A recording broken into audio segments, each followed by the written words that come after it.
Muy buenos días, buenas tardes o buenas noches y guión o buenas noches, porque claro, no se sabe en el momento en el que vayan a ver este programa, pero pues nada, bienvenidas, bienvenidos y bienvenides. Esto es Dosis Filosóficas. Mi nombre es Rubén y pues nada, estoy muy contento de estar de nuevo aquí porque ya tenía rato que no participaba, no me tocaba, había cosas y momentos que no se podían. Pero ya por fin, carita feliz, carita feliz. Y pues nada, que soy feliz de compartir cabina con gente preparadísima en el tema. Hola, buenas tardes. Mi nombre es Mónica, profesora de la carrera de filosofía y bueno, estos chicos me han invitado hoy a participar con ellos, a platicar un ratito sobre filosofía y matemáticas, que además me agarraron de en curva, así como en matemáticas, pero ok, hagamos lo posible. Matías, hola. Yo soy Matías Isaac y pues a mí me emociona mucho poder hablar de matemáticas porque de hecho hubo un tiempo muy corto en el que consideré estudiar matemáticas, yo iba para física, pero luego me sedujo la filosofía y aquí estoy, pero me hace mucha ilusión pues poder conectar como estos dos intereses que tengo, entonces pues qué padre, ¿no? Qué padre poder estar aquí compartiendo pues con mi compañero y con mi queridísima profesora. Pues muchas gracias. Pues bueno, los números son, lo platicábamos hace rato en la asignatura de nociología, a raíz del tema de los criterios, ¿verdad? Y que uno de los criterios para la verdad es la evidencia y un tipo de evidencia es la evidencia matemática. Y de ahí comenzamos a platicar que qué sería de nosotros sin los números, que si nos imaginábamos por algún momento, ¿qué haríamos sin números en nuestra existencia? ¿Qué sería de nosotros sin los números? ¿Lo habías pensado? Sí lo había pensado cuando era chiquito. Mm. Bueno, un saludo a mi mamá, que seguro está viendo este programa. Mi mamá, maestra de matemáticas justo. Mm. Y pues nada, un besito. Entonces, ay, eh, me acuerdo que mi mamá daba clases, bueno, asesorías, ¿no? De matemáticas. E iban estudiantes ahí a la casa, a las asesorías que daba mi mamá. Y me quedé pensando un día, ¿por qué mi mamá hace eso? Dije yo. ¿Por qué matemáticas? Yo en la primaria, pues, o sea, yo no soportaba las matemáticas, pues. Entonces, salía de la escuela, veía las matemáticas, iba a la escuela y veía las matemáticas. Todo el tiempo los números, números, números, números. Todo el tiempo, para cualquier cosa que decía la verdad, estaban presentes los números, ¿no? Entonces dije yo, ya, basta, ya no quiero saber nada de matemáticas. Pero después ahí dije, pero es que si no hubiera matemáticas de entrada, mi mamá no tendría trabajo, ¿no? Eso es un asunto. Y de entrada no sé si podría pensar cómo sabría yo, cómo distinguiría cuánto es un litro, cuánto mido yo, cuánta comida se reparte en cantidades, cuánto se necesita para correr tan, no sé, alcanzar una pelota, porque es así de niño, ¿no? Jugando fútbol y tal. Y así, pero las matemáticas están muy presentes, sí, en todos lados, en todas direcciones. De hecho, porque hicimos tarea, en dosis filosóficas se hace la tarea, y Muy lo que bien. yo estuve revisando fue a John Locke. Hay en este libro que se llama Ensayo sobre el entendimiento humano, habla sobre los números básicamente, y comienza así, es el capítulo 17 del primer apartado, ahí, sobre los números. Dice que el número es la idea más simple y más universal que tenemos, y que Ujú. surge por esta noción, ¿no? De unidad que está presente en todos los pensamientos, en todas las ideas básicas. Es lo más básico, dice, ¿no? Entonces, está básicamente en cualquier cosa, incluso dentro del pensamiento o fuera del pensamiento, ¿no? O Ujú. sea, todos lados. Yo no sé qué haría. Es muy difícil, ¿verdad? Pensar en el mundo sin los números porque todo lo cuantificamos. Mm. Decíamos que nosotros, nuestra capacidad racional es fragmentaria, o sea, no podemos ver de una sola vez todo, sino que lo vemos de manera fragmentada y después lo hacemos unidad. Entonces, la idea de unidad precisamente es también que tiene partes y las partes nos permiten comprender cada una de ellas y a su vez la unidad, ¿no? Como con Descartes el análisis y la síntesis, que tiene que ver con esta separación del todo en sus partes. Y hablar de separación del todo en sus partes nos remite a cantidad, a medida. Yo creo que los números son una forma de pensamiento, es una abstracción de las más complejas que el ser humano ha podido construir y que pues ha servido justamente pues para ese orden que el ser humano necesita para entender la realidad. A partir de los números, nosotros podemos ordenar nuestro entorno, ¿no? Nos vemos a nosotros mismos y también podemos cuantificarnos, ¿no?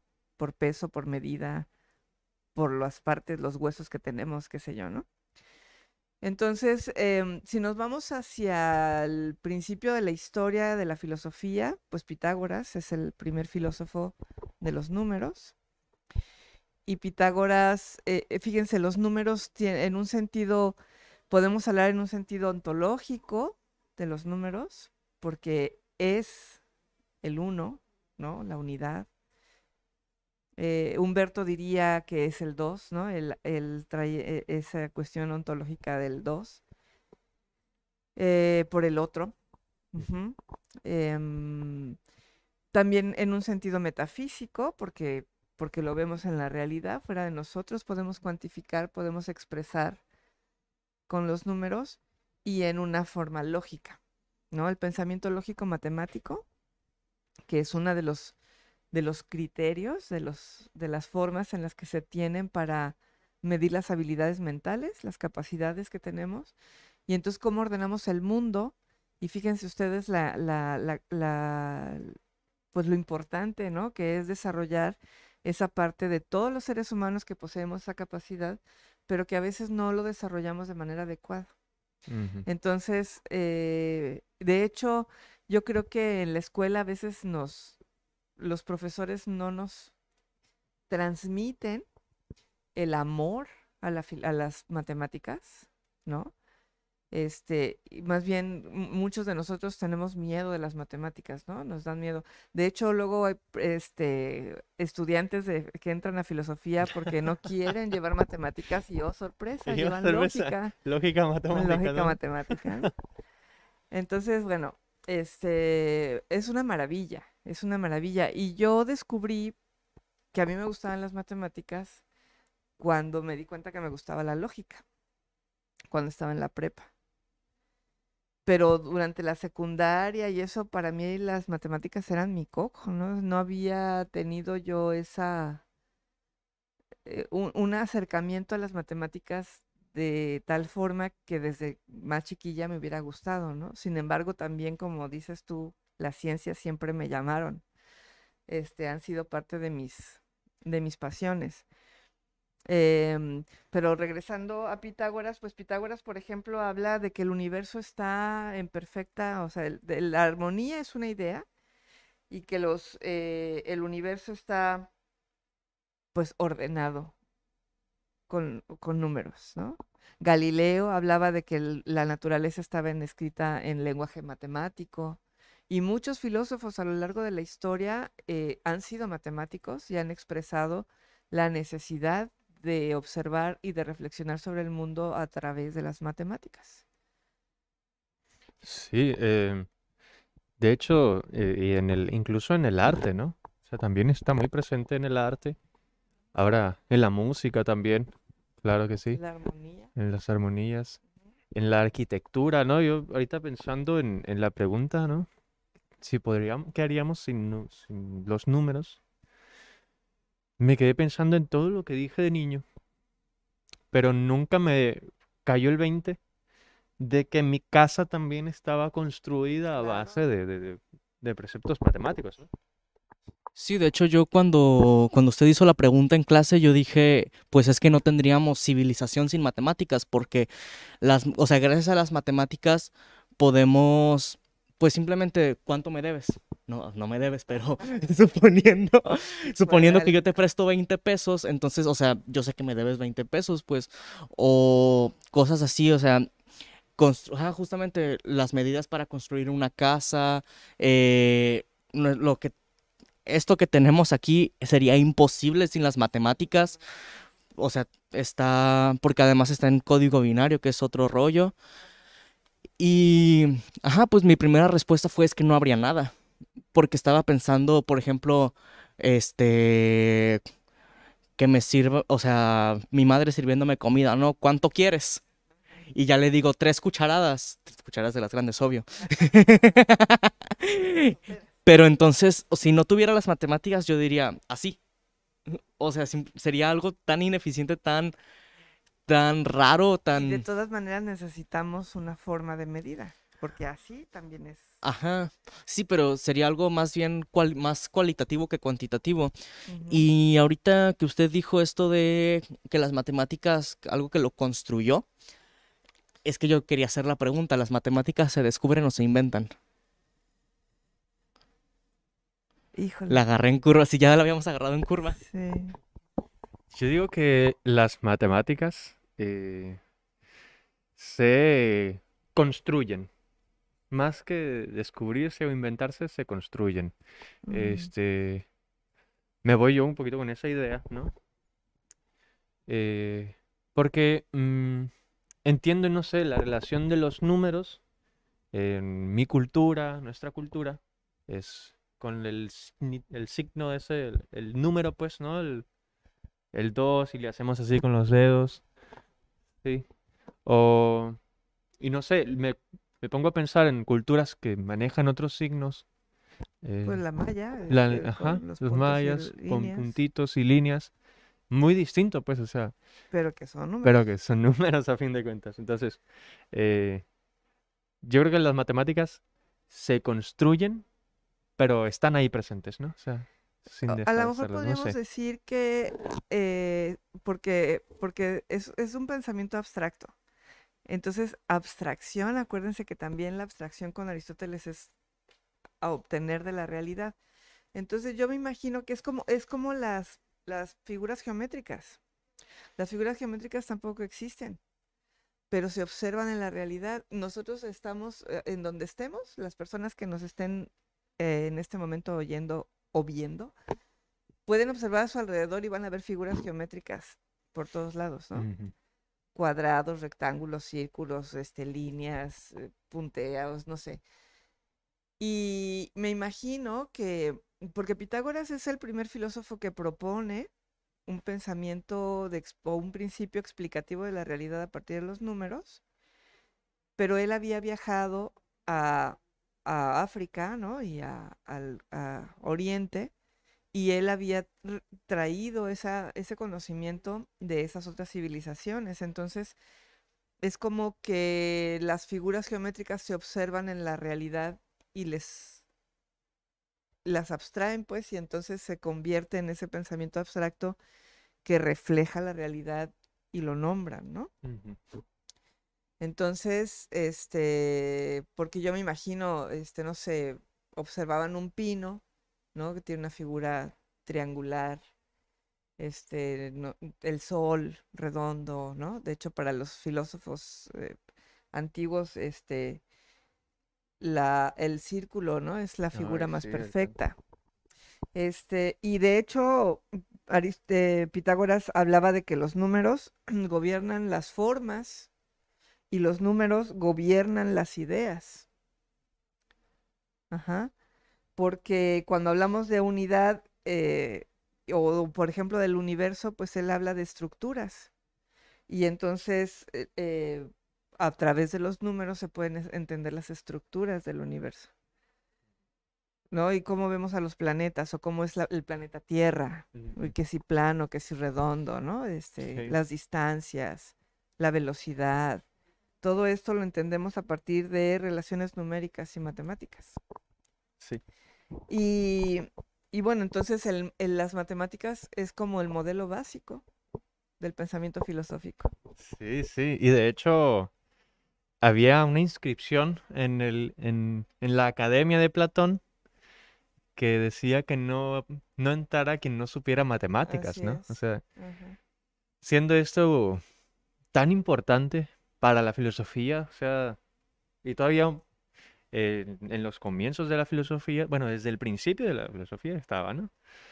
Este asunto de las matemáticas y el número. John Locke, por ejemplo, siguiendo un poquito lo que revisé, habla también del por qué a lo mejor desde la infancia nos puede resultar un poco más complicado o complejo el pensar o contar en números, ¿no? Los más números y tal. Mm. Y habla de que se requiere cierto rigor intelectual, cierto grado, cierto nivel, digamos, de desarrollo cognitivo, mental, para poder sumar en grandes cantidades, pues. Entonces, por eso es la causa de que según Locke, de que nosotros nos cueste, ¿no? Desde niños. Entonces es algo que se va desarrollando, es una capacidad de abstracción también, ¿no? Sí, Entonces, ahí en ese sentido, como capacidad que se desarrolla, Piaget nos explicaría que esa capacidad se desarrolla ya después de los 11 años o a partir de los 11 años. Más o menos, ¿no? Ajá. Fíjate, ahí están las matemáticas. Al momento de contar los años y decir, a partir de esta edad puedes aprender matemáticas. Ajá. Si yo... No es que aprendas, sino Ajá. que desarrollas la capacidad más compleja, ajá, se va haciendo Sí, más compleja la estructura. yo lo que estaba pensando de alguna forma respondiendo a mi pregunta de si se... Es que es un debate, o sea, yo le voy a poder responder algo, pero al rato va a llegar un matemático y me va a decir que no. Pero yo estaba pensando que las matemáticas sí son algo que se encuentran en el universo en tanto yo voy por la vida y me encuentro 5 piedras. Y entonces, a partir de, o sea, a partir de ver las 5 piedras, yo puedo abstraer el concepto de que hay 5 piedras. Y luego vamos descubriendo la relación, o sea, abstraemos los números, ¿no? De alguna forma, de la realidad los abstraemos. Entonces, eso es un poco como invención humana en el sentido de que nuestro intelecto abstrae del universo los números. Y de esos mismos números vamos descubriendo las relaciones que hay entre ellos, porque todo lo que es el cálculo no es más que descubrir, no es más que manipular esos conceptos que son los números, que vamos descubriendo la relación que hay entre ellos y cómo podemos describir la realidad, que para eso está la física, a partir de esos números y de esas abstracciones. Entonces yo pienso que que es más descubrimiento que otra cosa, pero tiene algo de invención en el sentido de que lo abstraímos de la realidad. Bueno, sería eso, ¿no? Sería la discusión sobre, sobre cómo resultan o cómo es que tenemos las matemáticas. El hecho es que las tenemos y para los griegos, y regresando porque es que hay varias cosas ahí que son importantes mencionar. Y Pitágoras, por ejemplo, hace rato que decían de la música, él decía que hay geometría en la vibración de las cuerdas y que hay música en las esferas.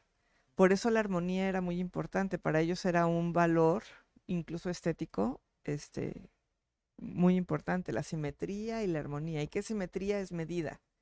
¿Y qué es la medida? Es matemática, ¿no? Entonces, en ese sentido es muy interesante ver cómo las matemáticas van surgiendo y, por ejemplo, Pitágoras está en el año 4 o 5 antes de Cristo, pero en el año 3 aparece Euclides. Y Euclides es un gran matemático que tiene pues los principios de la geometría que después, por ejemplo, Descartes va a tener el método cartesiano y la geometría analítica, ¿no? claro. Muy importante para muchos desarrollos de otras cosas en las matemáticas. Y siguiendo en la historia, bueno, alguien que es muy importante mencionar en la historia es Hipatia.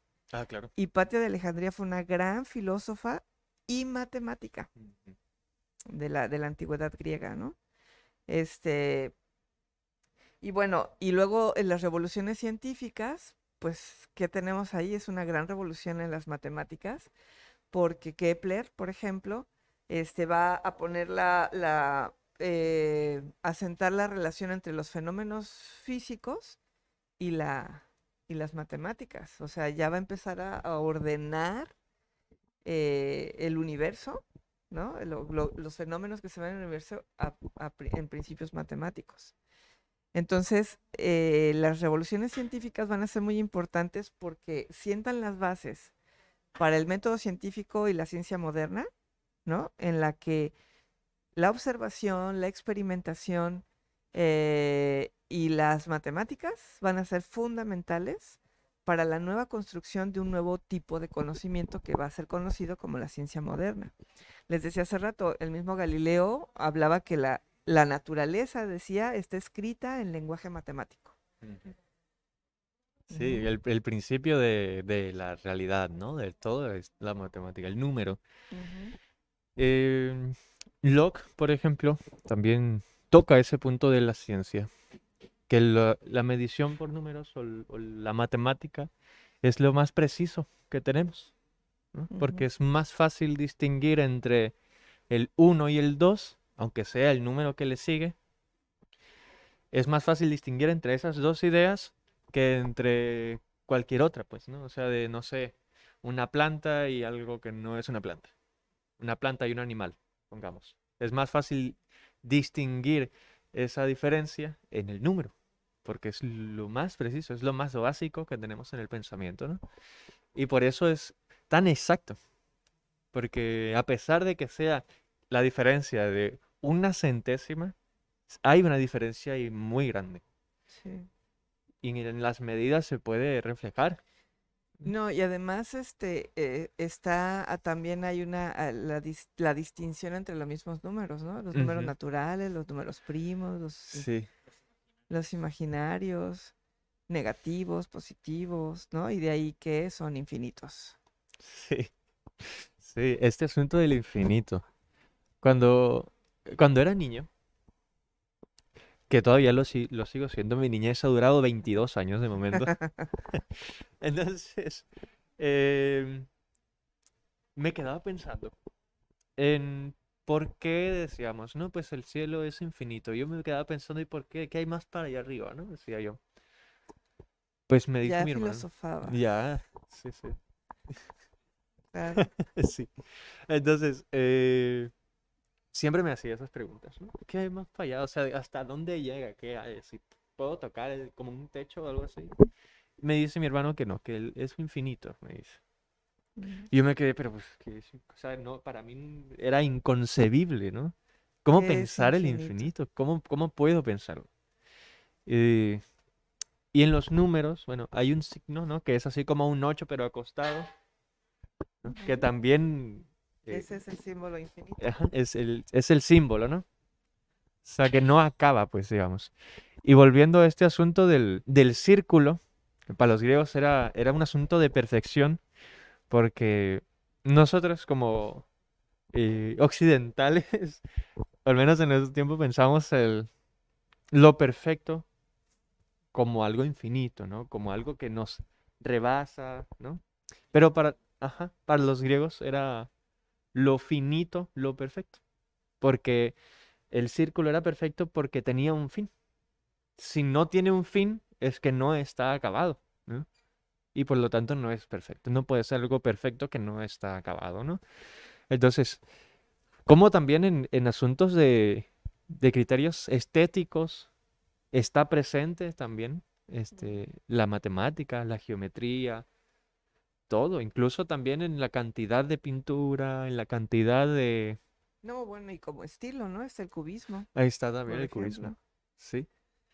Entonces, la matemática, por ejemplo, ahí, en todos lados, puede ser un objeto, bueno, y lo es con la filosofía de las matemáticas, un objeto de estudio de la filosofía clave y muy atento y muy presente en nuestro tiempo, pues, ¿sí? ¿No? Entonces, yo cuando recién empecé a revisar este asunto para el programa, que fue la semana pasada, Empecé ahí yo, bueno, ¿qué puedo buscar? ¿Qué puedo buscar? Pero mientras buscaba me encontraba con cosas que ya había visto, pero que no lo había visto desde ese punto, pues. Y tan importante que era darle lugar, ¿no? Reconocer que en esos lados estaba la matemática, pues. Entonces sí, cuando entramos a la carrera, muchas personas que entramos a filosofía, no fue mi caso, mucha gente entra evitando las matemáticas, ¿no? Y les preguntas algo, oye, de matemáticos, oye, fíjate cuánto es, no sé, 11 por no sé qué. Ah, no sé, estudio filosofía, mira, no me preguntes nada, ¿no? Ajá. Como si fueran asuntos Pero sí, las distintos, ¿no? matemáticas están en nuestra vida diaria, ¿no? O sea, o Ujú, cuando vamos a comprar, a pagar el pecero, o sea, todo, para todo necesitamos las matemáticas. ujú, Fíjate que yendo así un poquito en el orden de la historia, que a mí me gusta así como ir recorriendo la historia, ¿no? Hablábamos de la parte de las revoluciones científicas y en la ciencia moderna, justamente, pues está Descartes, que es un racionalista, y las matemáticas van a ser muy importantes en la formación de estos filósofos. Y está Leibniz, que es otro filósofo que a mí me encanta, es un filósofo que produjo, que hizo, que escribió y que hizo muchas cosas, entre ellas hizo cálculos matemáticos, una calculadora, igual que Pascal, Blaise Pascal, de esa misma época. De hecho, Pascal contribuyó junto con Fermat, un matemático muy importante, a la teoría de la probabilidad. Sentaron las bases para esa teoría de la probabilidad que es muy utilizada en estadísticas y en las ciencias experimentales. Pero Pascal, por ejemplo, publicó sobre las matemáticas a los 16 años y a los 18 ya había inventado una calculadora digital. Cuando decimos digital, no es digital como el digital que ahora conocemos, sino que podía con las manos, con los dedos, manipularse, igual que Leibniz, ¿no? Leibniz hizo el cálculo infinitesimal, fíjate, ahorita hablando del infinito, que hubo la disputa Ajá, con se peleó con Newton, Isaac Newton por ajá, eso. este, y bueno, para mí eso es bien interesante porque ellos, o sea, de hecho yo he propuesto varias veces que en la carrera deberíamos de llevar filosofía de las matemáticas como una asignatura o por lo menos como una optativa, porque es muy importante encontrar y conocer, entender que nuestro pensamiento es así, o sea, que digamos enamorarnos, ¿no? De las matemáticas como parte de nuestra forma de pensamiento y que decíamos está en todas partes, ¿no? Y que la vemos de diferentes maneras y que nos sirve para todo. ¿Querías decir algo, Isa? No, no realmente estoy pensando. Muy bien, felicidades. Pero bueno, es que todos los filósofos o muchos filósofos han participado, han llevado en sus proyectos, en su forma de pensamiento las matemáticas. El mismo Kant. Ajá.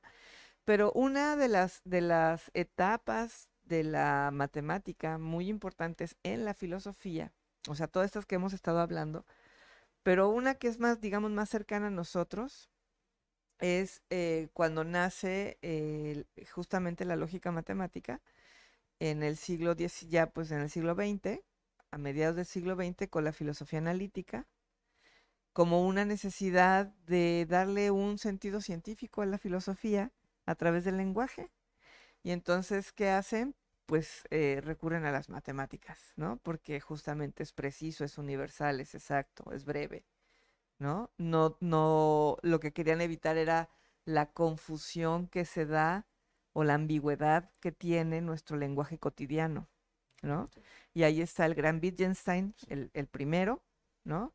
Que inicia, él siendo ingeniero, le interesa y comienza con Russell en el atomismo lógico que se conoce esa variante, digamos, y y empiezan a hablar de lenguaje en un sentido muy estricto, ¿no? Del significado y de las palabras, y nace la semiótica con la sintaxis, la pragmática y la semántica.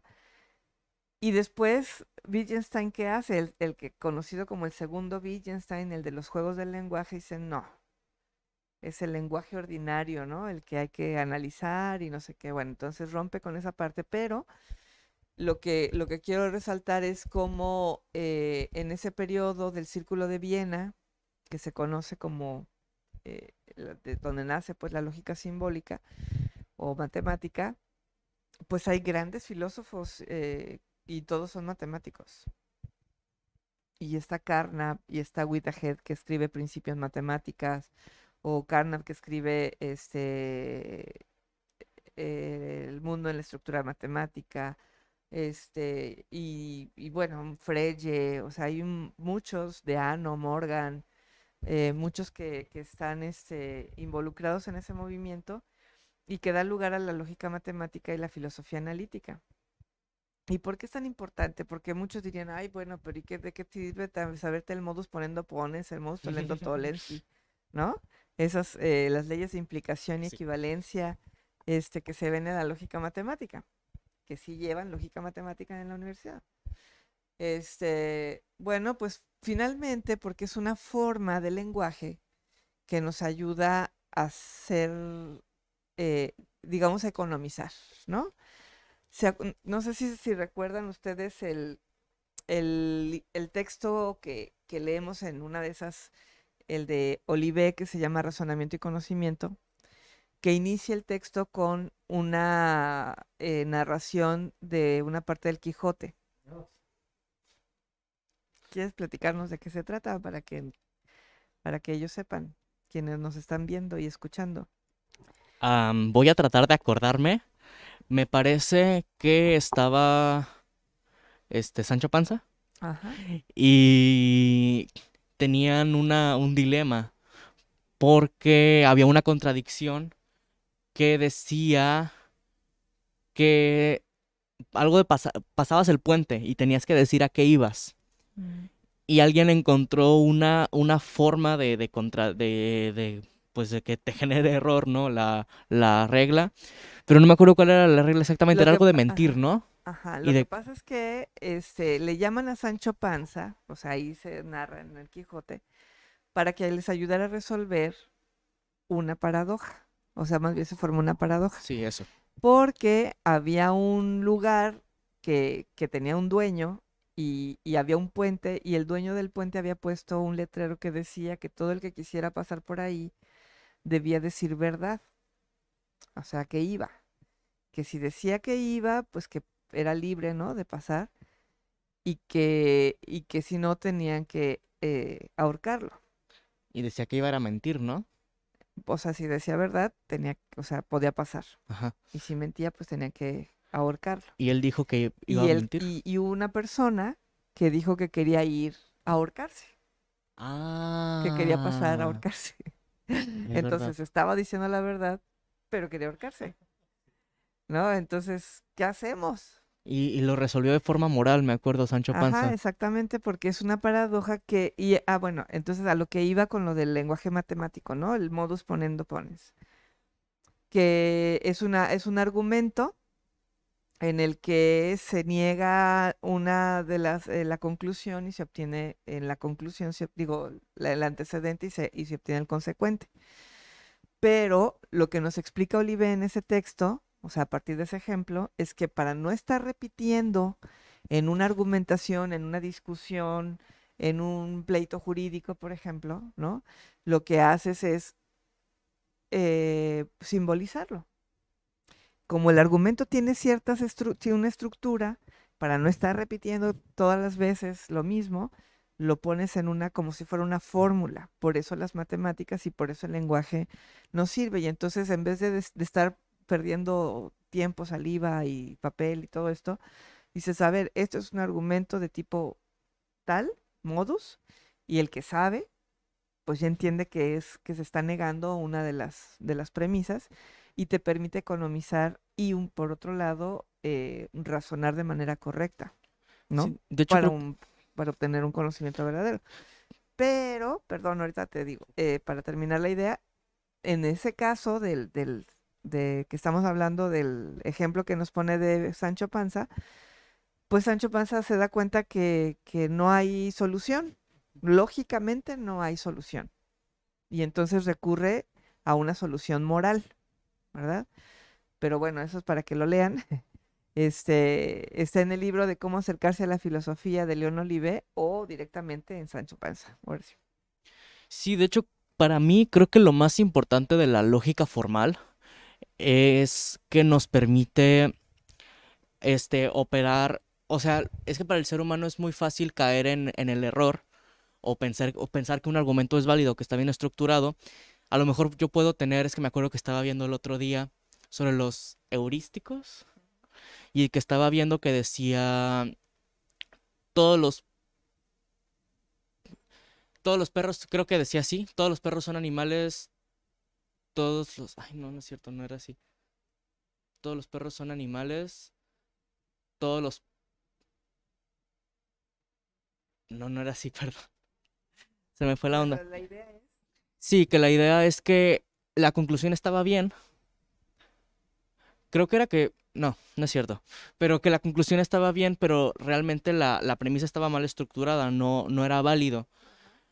Y luego pusieron o sea, que la forma era la misma, pero la conclusión era incorrecta. Entonces, pues quien escuchaba eso tendía a pensar que el primer silogismo estaba bien, era correcto, solamente porque la conclusión era verdadera, y que el segundo silogismo era, era, era incorrecto porque la conclusión era falsa, y entonces, este, pues sí, Bueno, a eso se llega, o sea, ese tipo de cosas es lo que nos hace caer en las falacias exacto. o cometer falacia. Porque se supone que un conocimiento, o sea, cuando estás entrenado en la lógica, para que lo que te sirve, y esa era la intención de Aristóteles cuando escribió el Organón, era ayudarnos a que esa lógica que ya poseemos por ser seres racionales, la perfeccionemos a partir del estudio del propio conocimiento del pensamiento, ¿verdad? ¿Cómo pensamos? Porque finalmente de lo que se trata, decía Aristóteles, es de lograr que tengamos un razonamiento correcto y verdadero. Sí, Entonces, a veces por algo que es verdadero, pero es incorrecto o no válido, como dices tú, no o sea, lo tomamos como, lo aceptamos, pues, pero resulta que pues es una falacia, ¿no? sí, exacto. Entonces eso para mí creo que es lo más importante de la lógica formal, poder operar con formas independientemente del contenido para así asegurarnos de que no estamos haciendo nada chueco en el, por así Claro. decirlo, en el Además, proceso. por ejemplo, las tablas de verdad es muy divertido, ¿no? Es muy entretenido, y nos mantiene con ágil la mente y también las leyes de implicación y equivalencia. Pero además de eso, para que veamos la importancia del asunto es que, como decías hace rato, los celulares no serían posibles, ¿no? Porque justamente con la Segunda Guerra Mundial que tienen que emigrar todos los del Círculo de Viena que eran de nacionalidad judía, que eran la mayoría, y científicos de toda la Europa tuvieron que emigrar. Muchos se fueron a Estados Unidos y otros a Inglaterra, pero los que se fueron a Estados Unidos continuaron trabajando en una lógica, en una filosofía analítica que va a dar lugar al Internet. O sea, finalmente a eso es donde podemos ver ahora reflejadas las matemáticas, pues que están en estos aparatos y en esta forma que se le conoce también como conocimiento tecnocientífico, en donde está todo a través de operaciones de software con las que se hace prácticamente ya todo. Sí, o sea, yo que vengo de la carrera de ingeniería en desarrollo de software, duré un mes, pero yo que vengo de esa carrera, cuando llegué a lógica dije, es que esto es un algoritmo. Es que, o sea, es lo mismo que yo estaba viendo, o sea, yo estaba viendo lógica en ingeniería en desarrollo de software, en metodología de la programación, creo que se llamaba la carrera. Y pues sí, es la base de todo. Y creo que ojalá, como filósofos es importante entender esta lógica matemática para justamente poder operar, o sea, poder llegar a conclusiones verdaderas que a través de utilizar el método correcto, independientemente del contenido.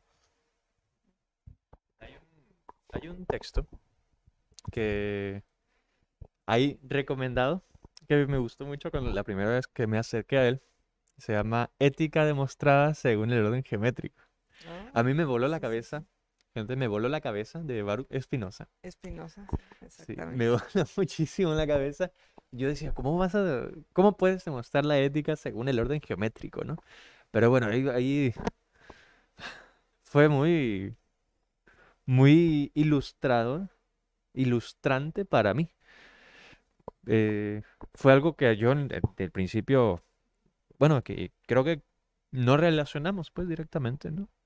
Pero pensar siquiera que la ética se puede demostrar de ese modo es una Sí, no, locura, ¿no? Espinosa es otra cosa. Sí, otra cosa. Un señor.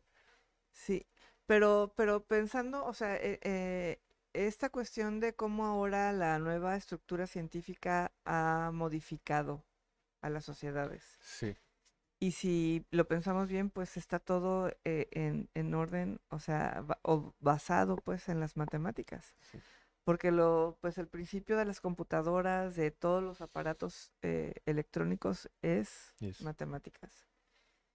O son algoritmos lógico-matemáticos. Entonces, y en realidad estamos tan cerca, pero tan lejos de ellas, ¿no? Sí, sí, Y lo interesante aquí sería aprender a ver en nuestro mundo, en nuestro alrededor, en nuestra forma de vida, que no solo las matemáticas, todo el conocimiento que se ha generado y construido, pues es que nace porque está presente en nuestra vida cotidiana, ¿no? ujú, De muchas maneras. Y sí, ahora específicamente las matemáticas, les decía yo que muchos filósofos pues han sido matemáticos y filósofos de la ciencia ni se diga, o sea, los filósofos de la ciencia o son matemáticos o son físicos, ¿no? Mi querido doctor Olivé pues era matemático. Este, el doctor Echeverría, especialista en Leibniz, ¿no? También matemáticos, o sea, todos. Por eso les digo que a esta carrera que están con los nuevos planes de estudio que tenemos aquí en la Universidad de Filosofía, que está a la vanguardia, ese le daría un plus, ¿no? Que sí, lleváramos algo, por lo menos una optativa. Yo la voy a proponer. sí, está bien. La voy a proponer. Pues quién sabe, quién ¿Quién sabe? sabe. ¿A ustedes se espantaron?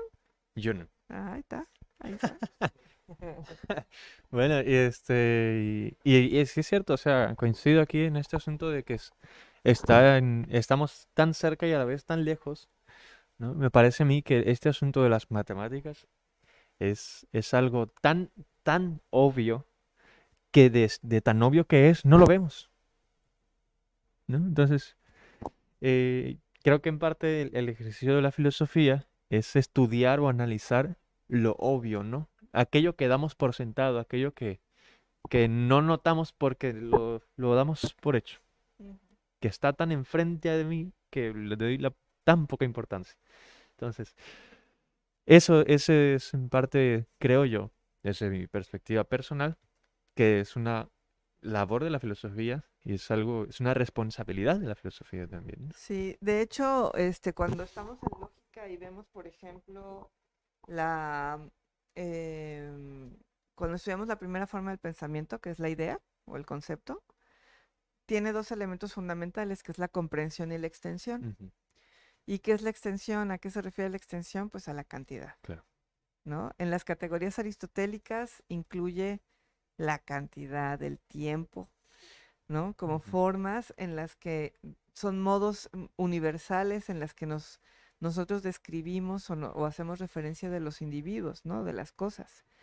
Entonces, regresando a esta idea de la extensión y la comprensión, es como, por eso decía, ¿no? Que es tan importante considerar que las matemáticas o la forma en la que nosotros medimos o cuantificamos es una parte necesaria para la comprensión del mundo. sí. Por ejemplo, la extensión tendría que ver con la división de una idea. ¿Y qué es eso de la división de una idea? Bueno, nosotros dividimos a las ideas en sentido físico. Por ejemplo, si yo digo, a ver, vamos a dividir el micrófono. El micrófono tiene esta parte que es donde se capta el sonido, pero tiene este mango o sostén donde están los cables que hacen que el otro cable llegue a un receptor y que se transmita el sonido a donde tiene que transmitirse, ¿no? O la planta tiene tallos, tiene raíces y tiene follaje. O un avión tiene alas, tiene turbina, tiene motores, tiene cabina, lo dividimos físicamente para poder entenderlo. Pero también lógicamente, porque podemos hablar de un avión, pero un avión puede ser un avión de guerra, un avión de comercial, un avión de carga, un avión particular, un avión público, ¿sí? Pero también existe la clasificación. Y nosotros clasificamos las cosas desde nuestra casa, nuestras cosas personales, las clasificamos porque necesitamos ese orden. Vamos a una tienda, un centro departamental o cualquier tienda donde vendan cosas, pues están ordenadas. Imagínense ustedes llegar a una tienda donde todos los productos están por donde sea. Impensable, ¿no? Yo no Claro. entraría. Aunque bueno, sí están las tiendas de segunda, luego sí está todo así como, Sí. pues búsquele, ¿no? A ver qué encuentra. Es como un caos. Y ahí está el orden y el caos. Ahí está presente. Pues bueno, para cerrar, gente, este programa, que la verdad que quedan muchísimas cosas en el tintero, es un tema que da para muchísimo y que pues por cuestiones de extensión y de duración nos hemos quedado un poco cortos por cuestiones de tiempo. Pero nada, la invitación está ahí para que nos sigan de entrada en Facebook, en Comunicación Radio WAVS, en Instagram como Radio WAVS Oficial. Y pues nada, ya saben que en radio en 1180 de amplitud modulada. Y pues nada, nosotros en Facebook como Dosis Filosóficas. Y pues bueno, a seguirle dando al coco, gente. Pues nada, esto fue Dosis Filosóficas. Muchas gracias. Gracias por la invitación. Nada, gracias, profe.